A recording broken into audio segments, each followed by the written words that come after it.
Good morning. It's good to see you today. I hope you're doing well. Come on with us to Luke chapter 8. I want to talk about mistakes that people make in how they treat the Word. We're going to be looking at the parable of the sower today in Luke chapter 8.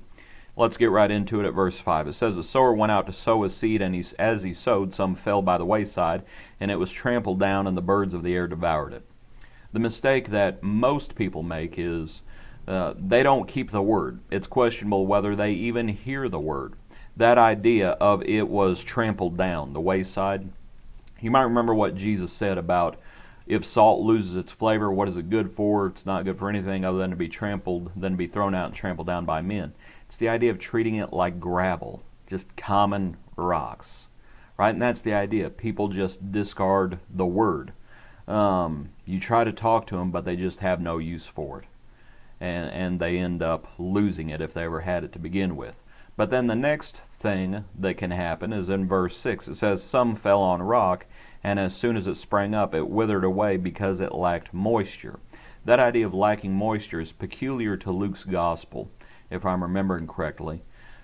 The mistake that people make is they do not feed it, right? They do not feed themselves. They do not make sure that they are being continuously fed, right? I don't care how long a person has been a Christian. If they stop drinking, right? Just think of the analogy of the plant, since that's what we're talking about. If you stop watering a plant, I don't care if it's a new plant or an old plant, you stop watering it and eventually it will die due to a lack of moisture. These folks in this context, they're shallow. But they're dying because of a lack of moisture is the problem.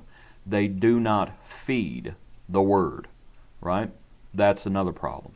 Now the next one, verse 7, it says, "And some fell among thorns, and the thorns sprang up with it and choked it." Namely, they don't weed it, okay? They don't weed it. Understand, it says that the thorns spring up and choke it, right? They do not allow the Word to take control of their lives, right? They don't allow the Word to crowd out all of the other things in their lives, okay? They don't allow the Word to take control like it wants to. They allow everything else in their life to control the Word and to choke it out. And that doesn't bear fruit to the Lord, needless to say.